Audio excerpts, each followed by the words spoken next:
السلام علیکم ورحمۃ اللہ وبرکاتہ۔ ان الحمد للہ نحمده ونستعینه ونستغفره ونعوذ باللہ من شرور انفسنا وسیئات اعمالنا من يهده الله فلا مضل له ومن يضلل فلا هادي له واشهد ان لا اله الا الله وحده لا شريك له وأشهد أن محمدًا عبده ورسوله صلى الله عليه وعلى آله وصحبه وسلم تسليمًا كثيرًا أما بعد يا أيها الذين آمنوا اتقوا الله حق تقاته ولا تموتن إلا وأنتم مسلمون۔ قابل احترام معزز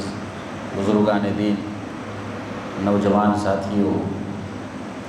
اور معزز سامعین کرام، سیرت النبی صلی اللہ تعالی علیہ وسلم کی یہ آخری کڑیاں ہیں جو آپ سماعت کر رہے ہیں۔ اس سے قبل سیرت کے کئی مشمولات پر اسی جگہ سے متعدد علماء کرام نے بہت سارے اہم جوانب کی طرف اشارہ کیا، اہم غزوات، رسول اللہ صلی اللہ علیہ وسلم کی نجی زندگی اور فتوحات کا ایک طویل سلسلہ، اور ہر سال کے اعتبار سے مکی اور مدنی سیرت پر بہت طویل اور سیر حاصل بحث آپ لوگوں نے اس پلیٹ فارم سے سماعت کی۔ یہ اللہ رب العالمین کا بے انتہا شکر ہے کہ اللہ تعالیٰ نے جماعت کو ایک سیریز ریکارڈ کرنے کی توفیق عطا فرمائی۔ جن افراد نے بھی اس میں شرکت کی ہے، جنہوں نے ان کو سنا ہے، جنہوں نے ان کی ترتیب میں اپنا وقت دیا ہے، اور جنہوں نے اس پروگرام کو چلانے میں کوئی بھی ادنا سا رول اگر ادا کیا ہے، تو اللہ رب العالمین سے دعا ہے کہ اس کا اجر عظیم اسے عطا فرمائے اور اس شخص کی نجات کے لیے اسے کافی بنائے، اور مزید رسول اللہ صلی اللہ تعالی علیہ وسلم کی سیرت کو اجاگر کرنے اور انسانیت کے سامنے آپ کے اعلیٰ پیغام کو پیش کرنے کی ہم سب کو توفیق عطا فرمائے۔ آج کا جو موضوع اور ٹاپک ہے وہ حجۃ الوداع، رسول اللہ صلی اللہ علیہ وسلم کا آخری حج،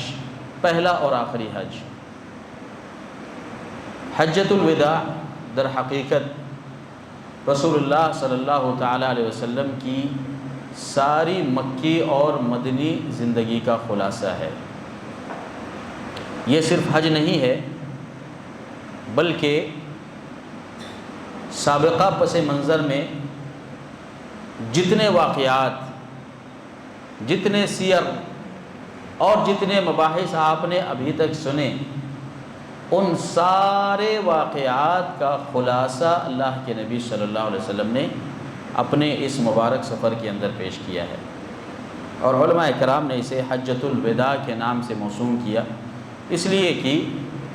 یہ الوداعی حج تھا، اور اس میں اللہ رب العالمین نے رسول اللہ صلی اللہ علیہ وسلم کے لیے پوری دنیا سے تقریباً 1 سے 1.5 لاکھ کے قریب مجمع کو مکہ مکرمہ کے اندر جمع فرمایا۔ حضرت امام شافعی رحمہ اللہ نے اس کی تعداد الوف کے اندر اور 70,000 کے قریب ذکر کی ہے، بعض علماء نے 90 ذکر کی ہے، بعض علماء نے 1 لاکھ، اور بعض علماء نے ذکر کیا ہے کہ 1 سے 1.5 لاکھ کے قریب لوگ اس مختصر سی مدت میں اسلام میں داخل ہو چکے تھے، اور اتنے ہی وہ لوگ تھے جو اپنی مجبوریوں کی بنیاد پر مکہ میں اکٹھا نہیں ہو سکے، لیکن ان کی تعداد بھی بہت بڑی تھی۔ اسی لیے اللہ کے نبی صلی اللہ علیہ وسلم نے جب عرفہ کے میدان میں خطبہ دیا تو آپ نے کہا الا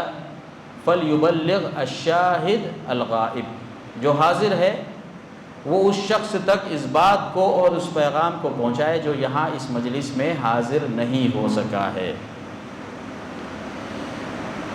تو اس وقت اسلام میں داخل ہونے والوں کی تعداد لاکھوں میں اور لاکھوں میں تھی، اور دنیا کے مختلف کونوں کے اندر رسول اللہ صلی اللہ تعالیٰ علیہ وسلم کی زندگی میں اسلام پہنچا، اور جہاں نہیں پہنچا وہاں صحابہ کے زمانے میں، اور زیادہ سے زیادہ اگر مان لیا جائے کہ اس وقت یورپ کا وجود تھا، غرناطہ اور اندلس کی بارڈر تک، تو تابعین کے زمانے میں اور تبع تابعین کے زمانے میں وہاں اسلام پہنچ چکا تھا۔ جہاں جہاں دنیا تک رسائی تھی، جہاں جہاں دنیا تک وجود تھا۔ اس وقت امریکہ کا وجود نہیں تھا، آسٹریلیا کے بارے میں لوگ جانتے نہیں تھے، اقوام متحدہ سے متصل جو بہت ساری بڑی بڑی کنٹریز ہے، لوگوں کو اس کا علم نہیں تھا۔ یہ تو 10ویں صدی کے اندر، 11ویں صدی کے اندر ان ساری چیزوں کا انکشاف ہوا ہے۔ مگر اللہ کے نبی صلی اللہ تعالیٰ علیہ وسلم نے انسانیت کے لیے اور ایک یونیورسل ورڈ کے لیے جو پیغام پیش کیا، وہ پیغام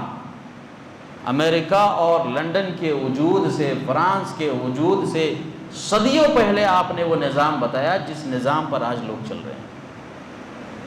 یہ اللہ کا بہت بڑا معجزہ ہے۔ حجۃ الوداع، رسول اللہ صلی اللہ علیہ وسلم کا الوداعی حج، یہ اللہ رب العالمین کے معجزات میں سے ایک معجزہ ہے کہ اتنی قصیر اور قلیل مدت کے اندر اللہ رب العالمین نے اتنا عظیم الشان اجتماع، کانفرنس اور مسلمانوں کا ایک سیلاب، اتنی مخالفتوں، جنگوں کے بعد رسول اللہ صلی اللہ علیہ وسلم کے لیے جمع کیا۔ اور یہ جنگیں اور یہ مخالفتیں ایسی نہیں ہیں کہ اس میں لاکھوں کا خون بہا ہو۔ آپ نے سیرت میں سنا، اس سے پہلے جن علماء کرام نے آپ کے سامنے بیان کیا کہ رسول اللہ صلی اللہ تعالیٰ علیہ وسلم کے نبوت کی زندگی کی مقدار 23 سال ہے۔ 23 سالہ اس مختصر سی مدت میں 10 جنگیں ہوئی، خود 28 جنگیں ایسی ہیں جن میں رسول اللہ صلی اللہ علیہ وسلم براہ راست شریک رہے، مگر آپ نے کبھی اپنی ذات سے کسی ایک انسان کا بھی قتل نہیں کیا، سوائے ایک شخص کے جس کو دفاعی طور پر آپ نے، جس کو ہدف اور نشانہ بنایا۔ پوری زندگی میں آپ نے کبھی کسی انسان کو نہیں مارا۔ اور اس سے 23 سالہ زندگی میں اگر مان بھی لیا جائے کہ 36 سے 40 جنگیں اور سرایا کے ساتھ ان کی مقدار اگر 100 تک پہنچائی جائے، 100 جنگوں کا اگر تصور بھی جمایا جائے جو اللہ کے نبی صلی اللہ علیہ وسلم نے اپنے صحابہ کو روانہ کیا، تو مورخین یہاں تک کہ کفار اور مستشرکین، اسلام کے مخالف، اسلام پر ریسرچ کرنے والے اور قرآن کی ایک ایک آیت کو، سیرت کے ایک ایک واقعے کو نقد اور کریٹیکل ریویژن کرنے والے لوگوں نے بھی اگر اس کو جمع کیا ہے تو انہوں نے ذکر کیا ہے کہ فریق مخالف میں سے بھی مسلمانوں کی طرف سے اگر اس 23 سالہ مدت میں لوگ اگر مارے گئے ہیں تو ان کی تعداد 870 سے زیادہ اوپر نہیں پہنچتی، 870 سے زیادہ لوگ نہیں ہیں۔ یہ سیرت کا ایک عظیم معجزہ ہے کہ اسلام حبشہ میں پہنچا۔ عرب کے پیننسولا کے اطراف میں جو 3 بڑے کانٹیننٹلز تھے، قارات عظیمہ جس کو کہتے ہیں، بر اعظم یا بحر اعظم، حبشہ کی حکومت اس وقت عالمی حکومت مانی جاتی تھی۔ روم کی سلطنت ایک عالمی سلطنت کی بنیاد پر وجود میں آئی تھی۔ فارس اپنے آپ میں ایک بہت بڑا مقام رکھتا تھا۔ سارے لوگوں سے نبرد آزمائی ہوئی، جنگیں ہوئی، مگر اللہ کے نبی صلی اللہ علیہ وسلم کی تعلیمات انسانیت کے حفاظت کے لیے اتنی زیادہ قوی تھی کہ آپ فتح پر فتح کرتے جا رہے ہیں، لوگوں کو اسلام میں داخل کرتے جا رہے ہیں، مگر قتل و غارت گری کی رپورٹ کہیں سے بھی نہیں مل رہی۔ یہ اسلام کا معجزہ ہے۔ اگر فرانس کی صرف ایک لڑائی کو دیکھا جائے جو کیتھولک اور پروٹسٹنٹ کے بیچ میں ہوئی ہے، فریقین کی طرف سے 65,000 لوگ مارے گئے ہیں۔ یوکرین کی لڑائی دیکھ لیے، یہ امریکہ جو اقوام متحدہ کی صورت میں دنیا میں امن اور پیس کی بات کرنے والے افراد نے جب سے امن اور پیس کو اپنے ہاتھوں میں لیا ہے، اس وقت سے آپ دیکھ لیجئے قتل و غارت گری اور سفاکیت کے اس عالمی پس منظر کو، اس منظر نامے کو، اور رسول اللہ صلی اللہ علیہ وسلم کی سیرت مبارکہ کو آپ دیکھ لیجئے، زمین اور آسمان کا فرق آپ کو نظر آئے گا۔ زمین اور آسمان کا فرق۔ یہ اس بات کی دلیل ہے کہ اسلام سراسر احترام انسانیت کی تعلیم دیتا ہے، اور رسول اللہ صلی اللہ علیہ وسلم نے احترام انسانیت کے یہ قوانین اپنے مختصر سے خطبے کے اندر جو آپ نے حجۃ الوداع کے موقع پر دیا، اس میں آپ نے بیان کیا۔ تو یہ حجۃ الوداع کیا ہے؟ عالم انسانیت کا ایک جامع منشور ہے۔ دنیا میں اگر جینا ہے، انسانیت کی اگر حفاظت کرنا ہے، تو اس کے اصول کیا ہونا چاہیے۔ بہت مختصر آپ نے بات کی، اور مختصر بات کے اندر عالم انسانیت کا ایسے جامع منشور دیا کہ مستشرقین حیران ہے کہ یہ کیسی عظیم شخصیت تھی کہ صحیح مسلم کی روایت میں صرف 7 سطر کے اندر 7 لائن ہے جو صحیح مسلم میں ہے۔ اس کے علاوہ صحیح بخاری میں 6 لائن ہے۔ اس کے علاوہ مسند احمد میں اور دیگر روایتوں میں اگر جمع کر لیا جائے تو زیادہ سے زیادہ 1.5 صفحہ اور 2 صفحہ سے زیادہ حجۃ الوداع کے سارے خطبوں کا خلاصہ اس سے زیادہ نہیں ہو سکتا۔ اور یہی عالم اسلام اور انسانیت کی حفاظت کا عظیم منشور ہے جو 1.5 صفحہ اور 2 صفحہ کے اندر علماء نے جمع کیا۔ ایسا نہیں ہے کہ حجۃ الوداع وہ ہے جو آپ دیکھتے ہیں، ہمارے یہاں بہت سارے لوگ جو ہے فریم میں بنا کر لگاتے ہیں حجۃ الوداع کا خطبہ۔ حجۃ الوداع کا خطبہ کوئی ایک خطبہ نہیں ہے، ہاں ایک خطبہ معروف ہے جو آپ نے عرفہ کے میدان میں دیا ہے، لیکن اس کے علاوہ منی کے میدان میں بھی آپ نے کچھ نصیحتیں کی، خانہ کعبہ کو مخاطب کر کے بھی آپ نے کچھ نصیحتیں کی، اور عرفہ کو جاتے وقت آپ نے کچھ نصیحتیں کی۔ ان کے مجموعے کو جمع کیا گیا اور اسے حجۃ الوداع کے خطبوں کے مجموعے کے طور پر انٹروڈیوس کیا گیا ہے۔ ورنہ اس تعلق سے جو روایات ہے وہ متعدد ہے۔ صحیح مسلم میں الگ الفاظ کے ساتھ ہے، صحیح بخاری کے اندر کم و بیشی کے ساتھ الگ الفاظ ہے، مسند احمد میں کچھ اضافہ ہے، اور حدیث کی سبھی کتابوں میں، کتب ستہ کے اندر، مسانید میں اور جوامع اور سنن کے اندر الگ الگ الفاظ کے ساتھ ہے۔ لوگوں نے اس کو جمع کیا ہے اور ایک فریم کی شکل میں بنا دیا۔ جیسے اللہ کے نبی صلی اللہ علیہ وسلم کے بہت سارے خطوط ہے جو آپ نے اس وقت کی بڑی بڑی عظیم طاقتوں کی طرف روانہ کیے، بڑی بڑی عظیم طاقتوں کو آپ نے اسلام کا پیغام سنایا۔ کچھ تو اسلام کے اندر داخل ہو گئے،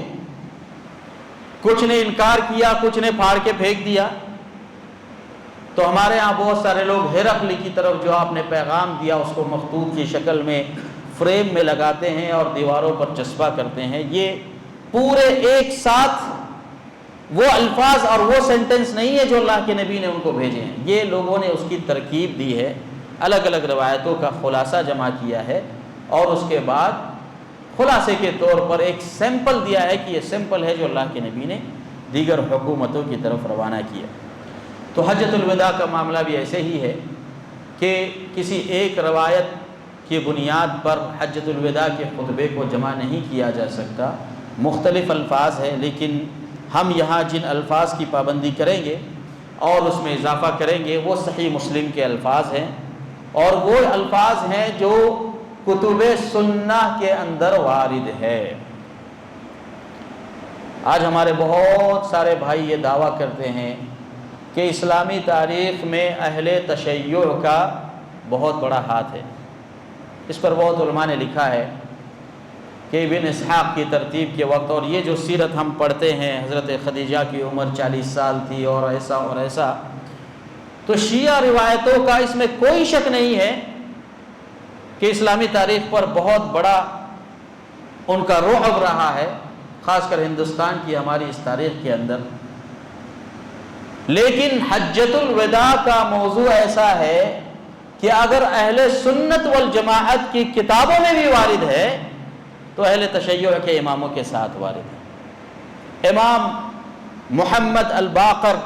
بن علی بن حسین بن علی بن ابی طالب رضی اللہ تعالی عنہ، جو اہل تشیع کے اماموں میں سے ایک امام ہے، ہم بھی ان کی تعظیم کرتے ہیں، اور ہم ان کو شیعہ نہیں مانتے، ہم تو ان کو سنی مانتے ہیں۔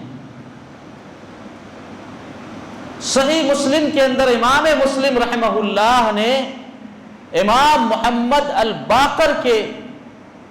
سند سے حجۃ الوداع کے اس موضوع کو ریکارڈ میں لایا، جو اس بات کی دلیل ہے کہ اگر کوئی شیعہ یہ کہے کہ حجۃ الوداع کا موضوع اہل سنت والجماعت نے ہمارے اہل تشیع کی کتاب سے اخذ کیا ہے، اور حجۃ الوداع کے موقع پر اللہ کے نبی صلی اللہ تعالی علیہ وسلم نے اہل بیت کو اور رسول اللہ صلی اللہ علیہ وسلم کی فیملی کو کچھ خاص اور سیکریٹ پیغام دیا تھا، تو ہم کہیں گے کہ یہ غلط ہے، یہ جھوٹ ہے۔ اللہ کے نبی صلی اللہ علیہ وسلم نے اپنی تعلیمات کا کوئی حصہ اہل تشیع کے لیے خاص نہیں کیا ہے۔ یہ سوال حضرت علی بن ابی طالب سے کیا گیا۔ سیدنا علی بن ابی طالب رضی اللہ تعالی عنہ سے پوچھا گیا کہ کیا رسول اللہ صلی اللہ علیہ وسلم نے کوئی خاص بات آپ کے کان میں کہی ہے؟ صحیح بخاری کی روایت ہے، آپ نے کہی، حضرت علی نے چھپا دیا، کسی سے ذکر نہیں کیا۔ بعد میں لوگوں نے حضرت علی سے پوچھا، کہا کہ کوئی بھی ایسا معاملہ نہیں ہے جو حضرت علی کے کان میں محمد رسول اللہ صلی اللہ علیہ وسلم نے کہا ہو اور حضرت علی نے آپ کی امت سے اس کو چھپا دیا ہو، سوائے چند ایسے وصایا کے جو علی کے ساتھ خاص تھی، تو وہ علی کا اختصاص ہے۔ مگر اللہ کے نبی صلی اللہ علیہ وسلم نے بحیثیت دین سارے معاملات کو، خواہ وہ آل بیت کے طریق سے ہو یا غیر آل بیت کے طریق سے ہو، امت محمدیہ صلی اللہ علیہ وسلم تک پہنچا دی۔ اسی لیے سیدنا محمد الباقر رحمہ اللہ حضرت جابر رضی اللہ تعالیٰ عنہ کے پاس مدینہ میں آئے۔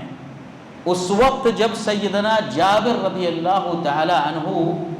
اپنی عمر کے بالکل آخری سٹیج پر پہنچ چکے تھے،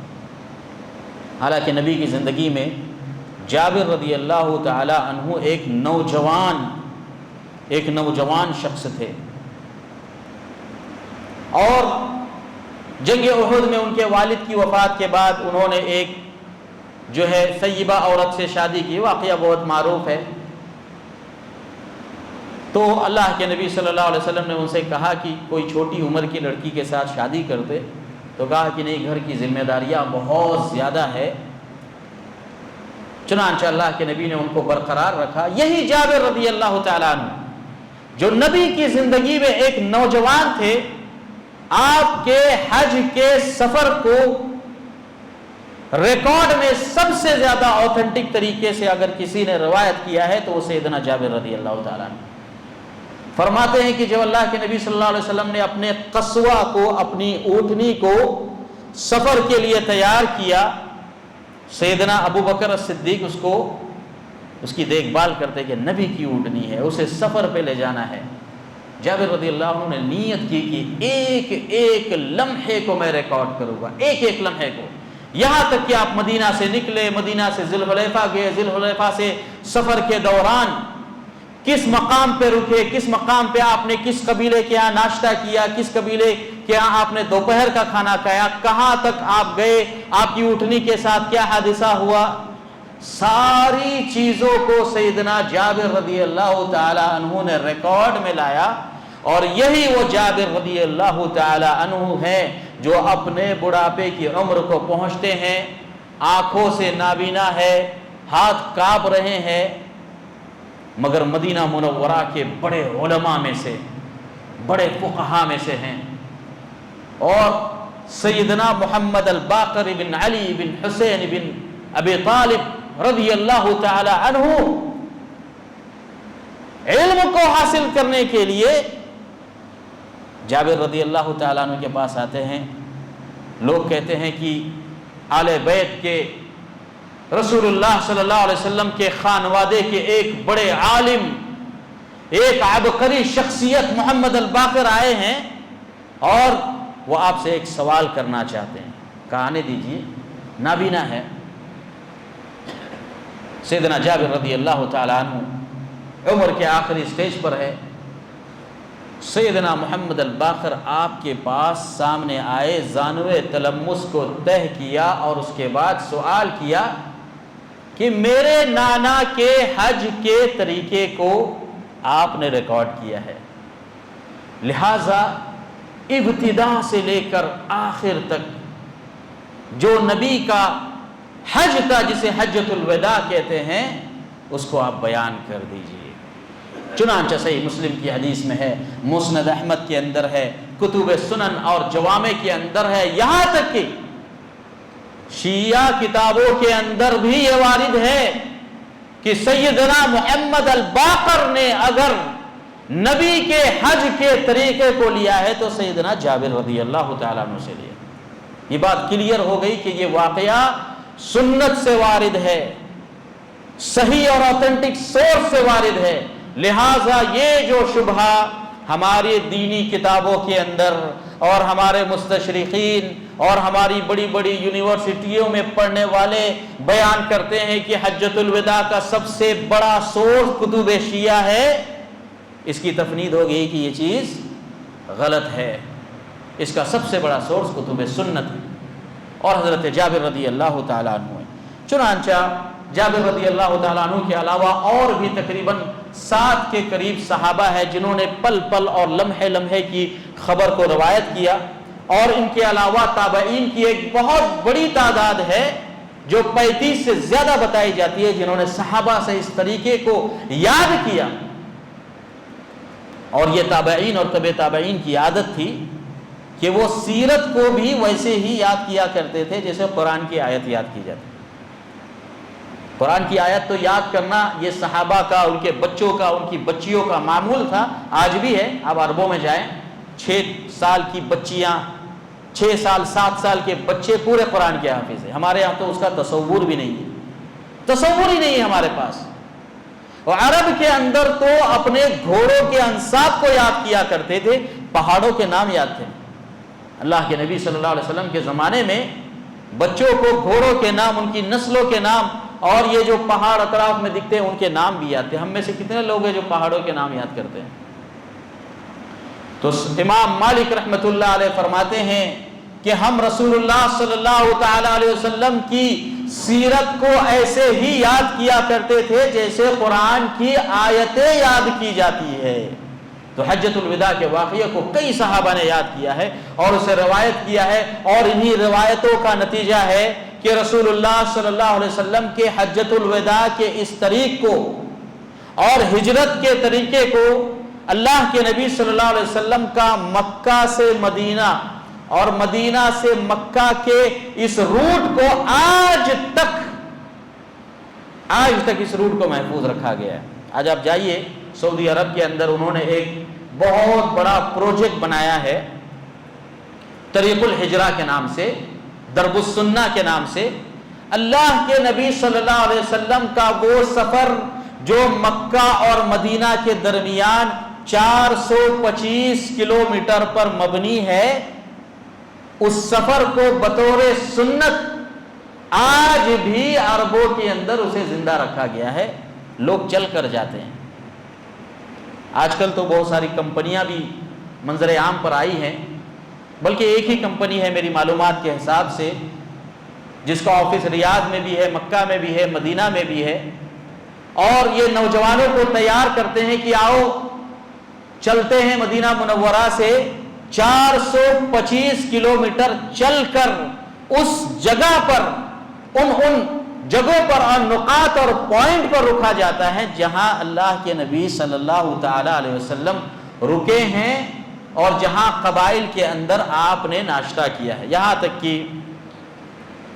مجھے تو اس سفر پر جانے کی سعادت نصیب نہیں ہوئی، حالانکہ کئی مواقع آئے، لیکن چند مجبوریوں کی وجہ سے آج بھی وہ سلسلہ جاری ہے۔ کمپنی کے افراد 3000 ریال کے قریب آپ کو چارج کرتے ہیں، جس میں آپ کا کھانا پینا، آپ کی حفاظت، آپ کا میڈیکل اور ساری سہولیات ہوتی ہے۔ آپ کو مدینہ منورہ سے نکالتے ہیں اور اس کے بعد وہ روٹ جو اللہ کے نبی صلی اللہ علیہ وسلم کا حجۃ الوداع کا یا ہجرت کا روٹ تھا وہاں لے جاتے ہیں۔ اور اتفاق کی بات یہ ہے کہ اللہ کے نبی صلی اللہ علیہ وسلم کے کھانوں کو بھی محفوظ کیا گیا ہے کہ آپ نے فلاں قبیلے میں اگر غنم کی، بکری کی کلیجی کا ناشتہ کیا ہے تو آپ کو ناشتے میں وہ لوگ کلیجی کھلاتے ہیں، یہاں تک اہتمام۔ تو اللہ کے نبی صلی اللہ علیہ وسلم کے حجۃ الوداع کے اس طریق کو سنت کے طریقے پر جمع کیا گیا ہے۔ اللہ کے نبی صلی اللہ تعالی علیہ وسلم ذی قعدہ کے مہینے میں بعض روایتوں کے مطابق 27 ذی قعدہ کو مدینہ منورہ سے سفر کے لیے نکلے۔ اللہ کے نبی صلی اللہ تعالی علیہ وسلم مکہ مکرمہ پہنچے، آپ نے حج قران کی نیت کی، اپنے ساتھ جانور جسے مکہ میں ذبح کرنا ہے، اللہ کے نبی صلی اللہ علیہ وسلم اپنے ساتھ اس جانور کو مکہ مکرمہ لے کر گئے۔ یہ بھی نبی کی سنت ہے اور حج کے طریقوں میں سے ایک طریقہ ہے، حج کے اقسام میں سے ایک قسم ہے کہ آپ اپنے خود کے جانور کو گھر میں پالیے، اس کی دیکھ ریکھ کیجئے اور اس کے بعد مکہ مکرمہ میں لے جا کر اپنے ہاتھوں سے ذبح کیجئے۔ رسول اللہ صلی اللہ تعالی علیہ وسلم نے اپنے جانور کو اپنے ساتھ آپ لے کر گئے، اور پھر اس میں بہت ساری تفصیلات ہیں کہ اللہ کے نبی صلی اللہ علیہ وسلم نے مکہ پہنچ کر کیا کیا، راستے میں آپ کے ساتھ کیا ہوا۔ ان ساری تفصیلات کو ہم تجاوز کر کے سیدھے ہمارے اصل موضوع اور مدعا پر آتے ہیں، جس کا تعلق اللہ کے نبی صلی اللہ تعالی علیہ وسلم کے حج کے ساتھ ہے، اور جس کا تعلق اللہ کے نبی صلی اللہ علیہ وسلم کے اس خطبے کے ساتھ ہے جو خطبہ آج انسانیت کی فلاح اور بہبودی کے لیے ایک بہت ہی عظیم اور جامع پیغام ہے، جس میں اللہ کے نبی صلی اللہ تعالی علیہ وسلم نے ساری انسانیت کو مخاطب کیا۔ مگر اس سے پہلے ہم یہ جاننے کی کوشش کرتے ہیں کہ آخر حجۃ الوداع کے لیے اور آخری خطبے کے لیے اللہ رب العالمین نے رسول اللہ صلی اللہ علیہ وسلم کے لیے عرفہ کے میدان کا انتخاب کیوں کیا؟ ہم سب یہ بات اچھی طریقے سے جانتے ہیں کہ اس دنیا میں سب سے پہلی شخصیت، سب سے پہلا انسان جو اس دنیا میں وجود دیا گیا ہے وہ سیدنا آدم علیہ السلام ہے۔ اس پر ساری امتوں کا اتفاق ہے، اس سے کوئی انکار نہیں کر سکتا کہ اس دنیا میں سب سے پہلی شخصیت جو بھیجی گئی وہ سیدنا آدم علیہ السلام کی شخصیت ہے۔ پھر اللہ رب العالمین نے آدم علیہ السلام کو ایک چھوٹی سی غلطی کی بنیاد پر جنت سے نکالا اور آپ کو دنیا میں بھیجا گیا، آپ کو نبی بنایا گیا۔ اگر ان روایتوں کو صحیح بھی مان لیا جائے کہ آدم علیہ السلام کو عرفہ کے میدان میں اتارا گیا، جیسا کہ بعض بنو اسرائیل کی روایتوں میں آتا ہے جن کی تصدیق اور تکذیب سے ہمیں منع کیا گیا ہے، لیکن بعض مورخین نے اور بعض مفسرین نے یہ بات جزم کے ساتھ کہی ہے کہ اگر کسی جگہ کے بارے میں تعین کے ساتھ یقین کیا جا سکتا ہے یا کم سے کم گمان کیا جا سکتا ہے کہ آدم علیہ السلام کو بھیجا گیا ہے تو وہ جزیرے عرب ہی کی کوئی جگہ ہے جہاں آدم علیہ السلام کا نزول ہو۔ چنانچہ سب سے پہلی شخصیت جسے اللہ رب العالمین کے دین کے لیے منتخب کیا گیا وہ سیدنا آدم علیہ السلام کی شخصیت ہے۔ لہذا جب اس بات پر ساری امتوں کا اتفاق ہے تو اب لازمی طور پر اس کا یہ نتیجہ نکلتا ہے کہ ہم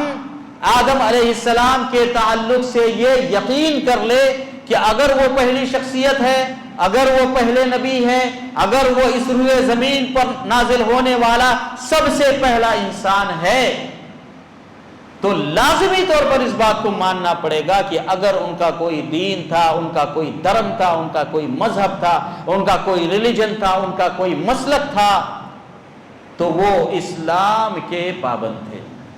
اس سے انکار نہیں کیا جا سکتا۔ دنیا کا کوئی انسان اس سے انکار نہیں کر سکتا کہ آدم علیہ السلام کو اس دنیا میں بحیثیت مسلم بنا کر بھیجا گیا، اور یہ انتخاب اللہ رب العالمین کا ایسا انتخاب ہے کہ سارے انبیاء کرام کو اگر کسی لقب کے ساتھ اس دنیا میں بھیجا گیا ہے تو وہ ہے هُوَ سَمَّاكُمُ الْمُسْلِمِينَ، اس نے تمہیں مسلمان بنا کر بھیجا ہے۔ تو اسلام کا سب سے پہلا پیغام چونکہ عرفہ کے میدان سے دیا گیا، اس لیے اسلام کا سب سے آخری پیغام بھی رسول اللہ صلی اللہ تعالی علیہ وسلم کی ذات مبارکہ کے ذریعے اسی عرفہ کے میدان میں دیا گیا، اور اللہ رب العالمین نے آپ کو مخاطب ہو کر فرمایا اليوم اکملت لکم دینکم واتممت علیکم نعمتی ورضیت لکم الاسلام دینا، کہ آج اللہ رب العالمین نے اپنی نعمت کو آپ پر مکمل کر دیا ہے۔ اس نعمت کو جس کی ابتدا آدم سے ہوئی تھی، اس نعمت کا اختتام اس جگہ پر ہوا جس جگہ کے لیے اللہ رب العالمین نے انسانیت کی جہاں سے ابتدا کی، آج انسانیت کے لیے عظیم منشور کا انتخاب بھی اللہ رب العالمین نے اس جگہ کو فرمایا۔ یہ عرفہ کے مقام کی فضیلت ہے، اور اسی فضیلت کی بنیاد پر عرفہ کے روزے کو مشروع رکھا گیا ہے، اور حکم دیا گیا ہے کہ اگر سب سے افضل ترین روزہ ہے تو وہ عرفہ کا روزہ ہے، جس دن اللہ رب العالمین سمائے دنیا پر نازل ہوتے ہیں اور اپنے بندوں پر مطلع ہوتے ہیں، اور ہر شخص کو اللہ رب العالمین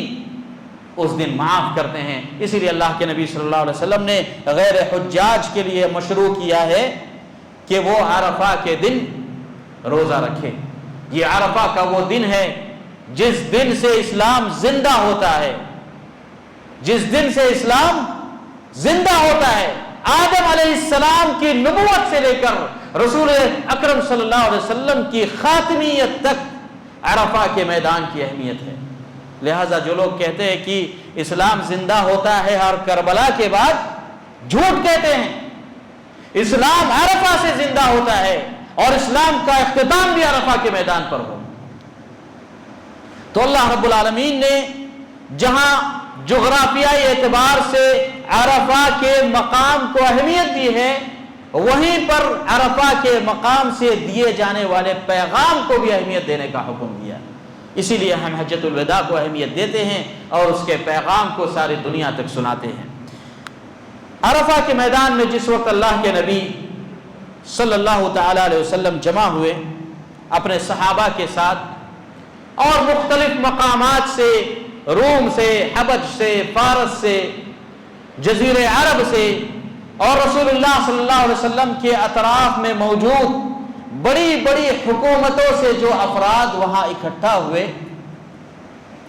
وہ مختلف نسلوں سے تھے، مختلف قبیلوں سے تھے، مختلف جماعتوں سے تھے۔ کوئی کالا تھا، کوئی گورا تھا، کوئی احمر تھا، کوئی ابیض تھا۔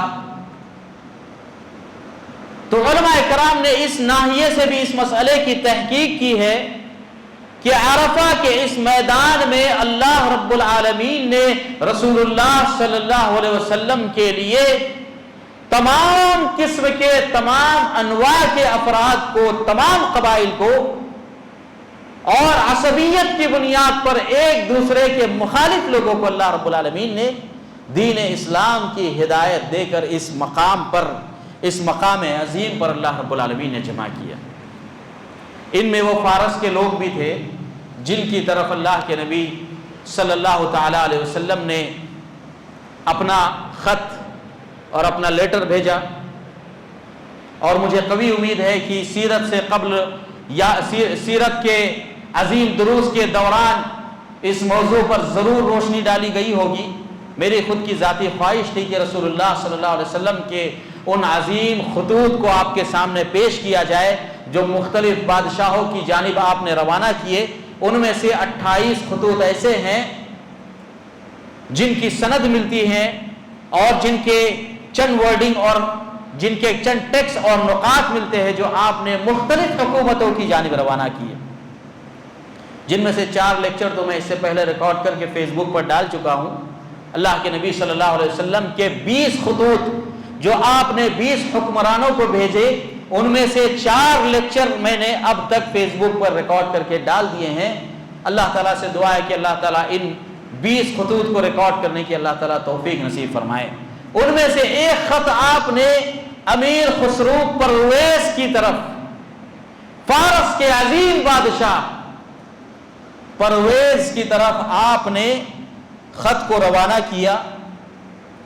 اور جیسا کہ روایتوں میں آتا ہے کہ اس نے اللہ کے نبی صلی اللہ علیہ وسلم کے خط کو اس طریقے سے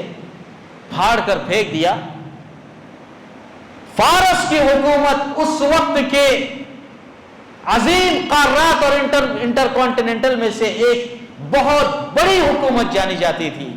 مگر جس دن پرویز نے اس خط کو پھاڑ دیا، اللہ کے نبی صلی اللہ تعالی علیہ وسلم کی اس کے تعلق سے پیشن گوئی تھی کہ فارس کی حکومت کا زوال ہو گیا۔ چند ہی ایام گزرے کہ خسرو پرویز کو قتل کر دیا گیا، اور حجۃ الوداع کے اس مقام تک پہنچتے پہنچتے ایک بڑی حکومت جو 10 سال 20 سال 40 سال 50 سال تک 90 سال تک ایک ہی بادشاہ حکومت کیا کرتا تھا، اللہ کے نبی صلی اللہ علیہ وسلم کے اس خط کو پھاڑنے کے بعد مورخین نے لکھا ہے کہ اس حکومت میں اتنا تذبذب اور اتنا اضمحلال آ گیا کہ حجۃ الوداع کے مقام پر جب آپ کھڑے ہیں، اہل فارس آپ سے ملنے کے لیے آ رہے ہیں، اور اللہ کے نبی صلی اللہ علیہ وسلم کو بتا رہے ہیں کہ اب تک تقریباً 12 کے قریب حکمراں فارس میں آئے، اور 10 دن 15 دن 1 سال 1.5 سال کی مدت بھی حکومت نہیں کر پائے اور ان کو قتل کیا گیا۔ فارس کی حکومت کے اندر یہ اضمحلال اللہ کے نبی صلی اللہ علیہ وسلم کے اس خط کی توہین کی بنیاد پر ہوا، اور پھر سیدنا حضرت عمر بن خطاب رضی اللہ تعالیٰ عنہ کا زمانہ آتے آتے مکمل فارس کو اہل اسلام نے اس پر قبضہ کر لیا اور لاکھوں لوگوں کو اسلام کے اندر داخل کیا۔ تو یہ اہل فارس تھے جو رسول اللہ صلی اللہ علیہ وسلم کے حجۃ الوداع کے موقع پر 12 حکمرانوں کے قتل کے بعد بھی اپنی حکومت کو قائم نہ کر سکے اور مسلمانوں نے اس پر قبضہ کیا۔ اللہ کے نبی صلی اللہ علیہ وسلم کے زمانے میں بعض مورخین کے حساب سے خود اللہ کے نبی کے زمانے میں ہندوستان کے اندر اسلام پہنچا، اور بعض مورخین کہتے ہیں کہ سیدنا عثمان بن عفان رضی اللہ تعالیٰ عنہ کے زمانے میں چند صحابہ کو روانہ کیا گیا، لیکن اس سلسلے میں جو سب سے صحیح بات ہے وہ یہ ہے کہ راجہ داہر کی مخالفت کے بعد جب راجہ داہر نے چند عورتوں کے ساتھ بدتمیزی کی، جس کا یہ نتیجہ ہوا کہ محمد بن قاسم کو ہندوستان کی طرف سندھ کے معرکے کی طرف روانہ کیا گیا سن 93 ہجری کے اندر، اور اس وقت بحیثیت اسلام کا ایک تعارف ہندوستان کے اندر ہوا، اور لوگ جوک در جوک اسلام کی تعلیمات سے اور اسلامی فوج کے اخلاق سے اور پھر تجار کے لوگوں کے ساتھ حسن سلوک سے متاثر ہو کر لوگ اسلام کے اندر داخل ہونے لگے۔ مگر اللہ کے نبی کے زمانے میں جو ہندو دھرم کا ایک عظیم بادشاہ تھا، جس کا بعض لوگوں نے نام بھی ذکر کیا ہے، ہریش وردھن ہندوستان کے ہندومت کے ایک عظیم بادشاہ تھے۔ جو رسول اللہ صلی اللہ تعالی علیہ وسلم کے زمانے نبوت کے اندر ہندوستان پر حکومت کیا کرتے تھے، مگر اللہ کے نبی صلی اللہ تعالی علیہ وسلم کے زمانے میں ایسی کوئی روایت نہیں ملتی کہ آپ نے ہندوستان کے بادشاہ کی طرف یا ہریش وردھن کی طرف کوئی ایسا پیغام بھیجا ہو جو پیغام ان کو اسلام میں داخل کرنے کا سبب بنا ہو۔ بعض لوگوں نے ان کے اسلام کے بارے میں بھی ذکر کیا ہے، مگر یہ بات درست نہیں ہے۔ اس سلسلے میں سب سے صحیح بات یہی ہے کہ صحابہ کرام اگرچہ ہندوستان میں آئے ہو، مگر ان کے ناموں کا اور ان کی تفاصیل کا ہمارے پاس کوئی علم نہیں ہے۔ سب سے پہلے اسلام کی شیوع کا جو ذکر ملتا ہے وہ سن 93 ہجری کے اندر محمد بن قاسم کے ذریعے کیے گئے حملے اور اس کے بعد اہل تجار کی کثرت جنہوں نے ہندوستان کے اندر اخلاق کو زندہ کیا، اس بنیاد پر جو ہے ہندوستان کے اندر اسلام پھیلا۔ لیکن اس وقت اللہ کے نبی کے زمانے میں ہندوستان موجود تھا، ہندوستان میں لوگ موجود تھے، ہندو دھرم اور بدھ ازم کی لڑائی اپنے زوروں پر تھی۔ بعض مورخین نے ذکر کیا ہے کہ ہندو دھرم کی مخالفت میں بدھ مذہب کے بانی سدھارتھ اور پھر ان کے ماننے والوں نے ہندو طبقات اور نظام برہمن کے خلاف ایک بہت طویل معرکائی سلسلہ جاری کیا جو نبی کریم صلی اللہ علیہ وسلم کے زمانے میں ہندو مذہب اور بدھ مذہب کے درمیان ہندوستان کے اندر رائج تھا۔ اسی دوران اگر ہم حبشہ اور روم کی سلطنت کو دیکھیں، جن میں سے بعض افراد اس حجۃ الوداع کے موقع پر حاضر ہوئے، تو دنیا کی سب سے بڑی سلطنتیں اگر کوئی تھی تو وہ حبشہ اور روم کی سلطنت تھی، اور اللہ کے نبی صلی اللہ علیہ وسلم کے بہت سارے خطوط حجۃ الوداع سے قبل بھی ان حکومتوں تک بھیجے گئے، اور اللہ کے نبی صلی اللہ تعالی علیہ وسلم کے مدینہ منورہ آنے کے بعد بھی اللہ کے نبی صلی اللہ تعالی علیہ وسلم نے ان خطوط کو ان کی طرف روانہ کیا۔ مجموعی طور پر اللہ رب العالمین نے رسول اللہ صلی اللہ علیہ وسلم کے لیے حجۃ الوداع کے موقع پر مختلف قبائل، مختلف جماعتوں، مختلف ممالک، مختلف سلطنت سے اللہ کے نبی صلی اللہ تعالی علیہ وسلم کے لیے افراد کو جمع کیا، اور پھر اللہ کے نبی صلی اللہ علیہ وسلم نے وہ جامع خطبہ دیا جو خطبہ آج بھی زندہ ہے اور جو ہمارے لیے سب سے زیادہ مشعل راہ ہے۔ آئیے ہم اس خطبے کے چند مشمولات کو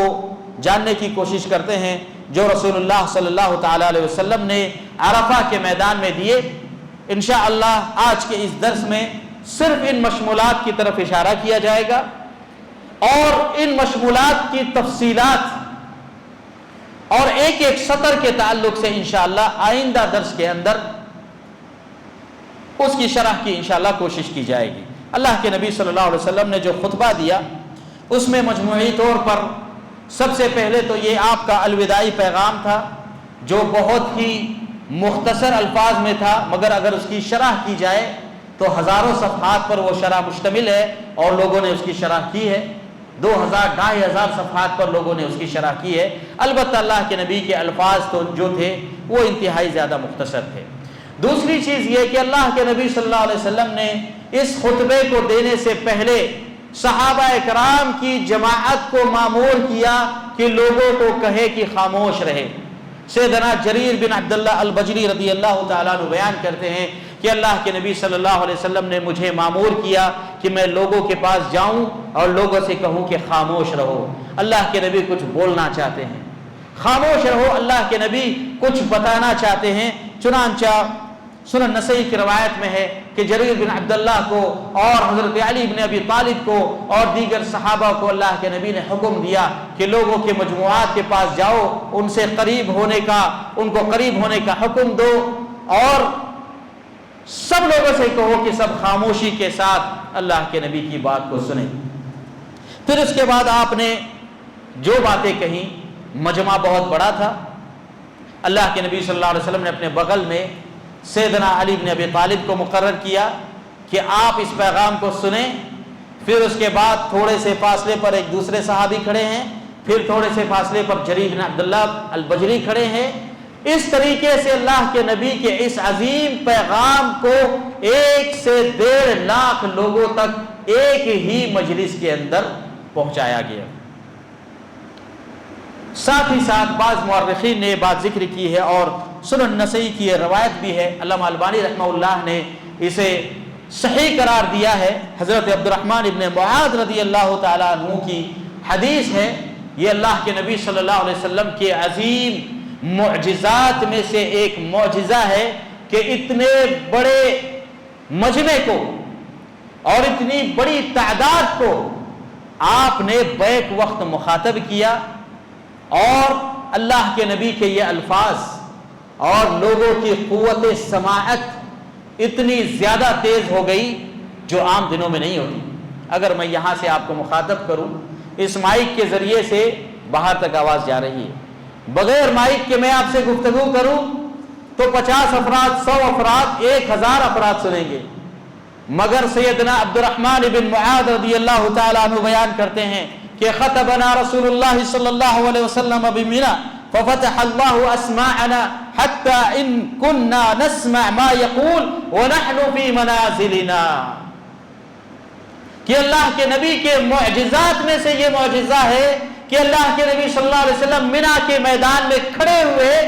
آپ نے ہمیں مخاطب ہو کر خطبہ دیا، ہمیں نصیحتیں کی، اور اللہ نے آپ کے نصیحت میں اور ہماری آواز میں اتنی زیادہ برکت دے دی، اتنی زیادہ برکت دے دی کہ ہماری عورتیں اور ہمارے بچے ہمارے گھروں میں ہیں، اور منا کے مقام پر آپ کی زبان مبارک سے نکلے ہوئے الفاظ کو سن رہے ہیں۔ یہ آپ کے معجزات میں سے ایک معجزہ ہے کہ اللہ رب العالمین نے اس وقت موجود لوگوں کی قوت سماعت کو ایک خاص سماعت کا درجہ دیا، جسے عبد الرحمن بن معاذ رضی اللہ تعالیٰ عنہ نے روایت کیا۔ علامہ البانی رحمہ اللہ نے اس حدیث کو صحیح قرار دیا ہے۔ چنانچہ اللہ کے نبی صلی اللہ علیہ وسلم نے لوگوں کو مخاطب کیا اور اس تخاطب کے اندر انسانیت کے اس عظیم پیغام کو دیا۔ پھر اس کے بعد اللہ کے نبی نے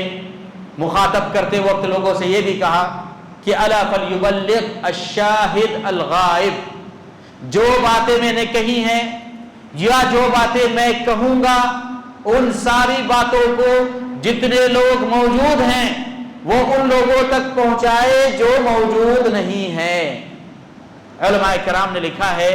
کہ جو لوگ موجود نہیں ہیں ان کی تعداد بھی تقریباً اتنی تھی جتنی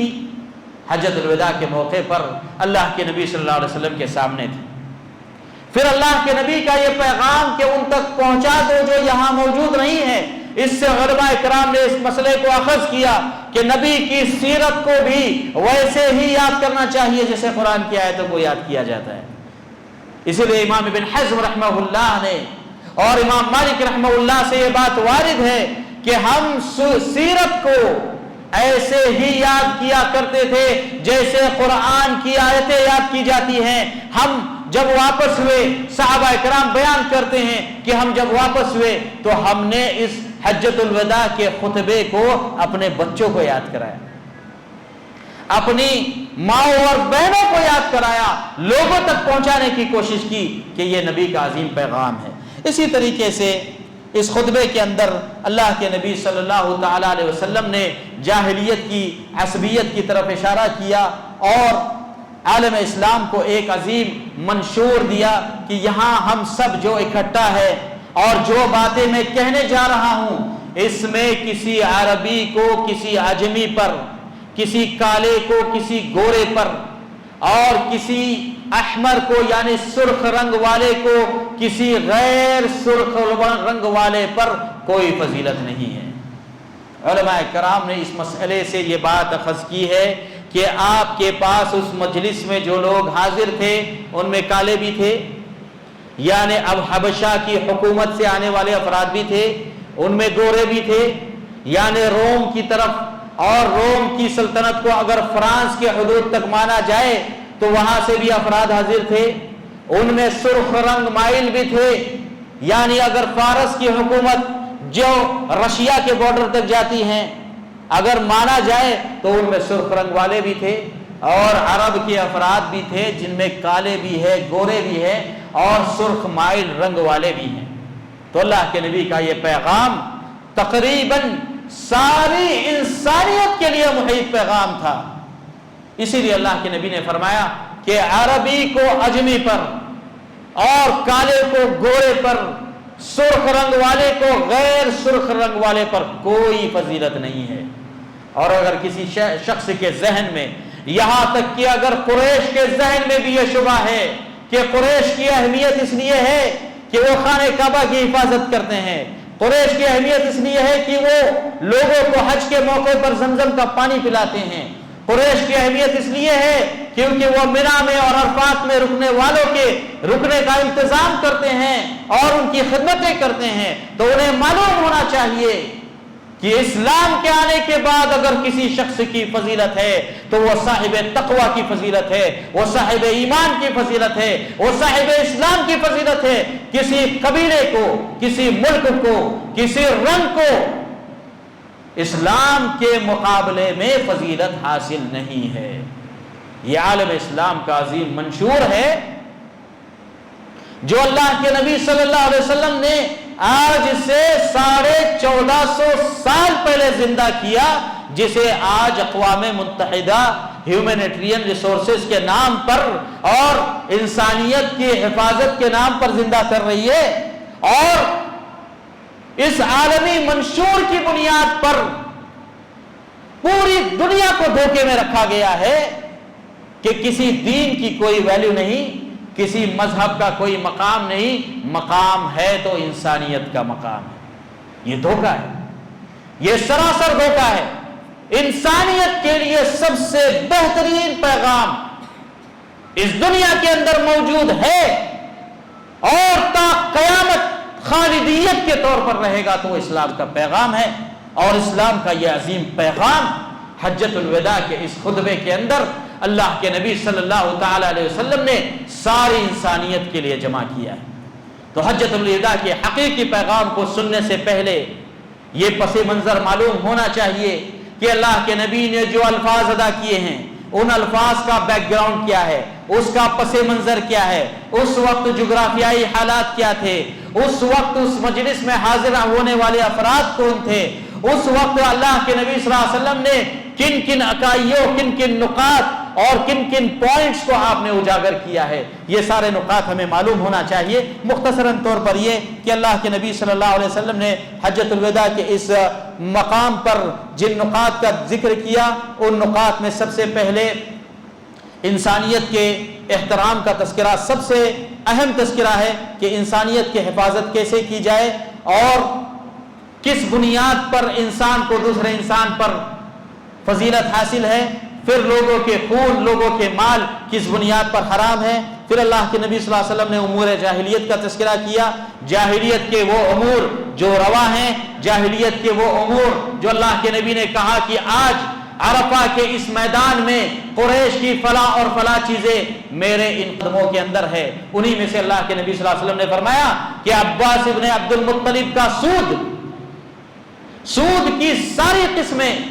آج میرے ان قدموں کے نیچے ہیں، اور عباس بن مطلب کا سود، اگر کوئی شخص یہ کہے کہ سارے سود حرام ہے مگر قریش کا سود حلال ہے اور سیدنا محمد رسول اللہ صلی اللہ علیہ وسلم سیدنا عباس کے خاندان سے ہیں، تو آج اس بھرے مجمع کے سامنے اعلان کرتا ہوں کہ عباس ابن مطلب کا بھی سود ہے تو آج وہ میری قدموں کے نیچے ہے۔ پھر اللہ کے نبی صلی اللہ علیہ وسلم نے اس خون کا تذکرہ کیا جو ربیعہ کا تھا،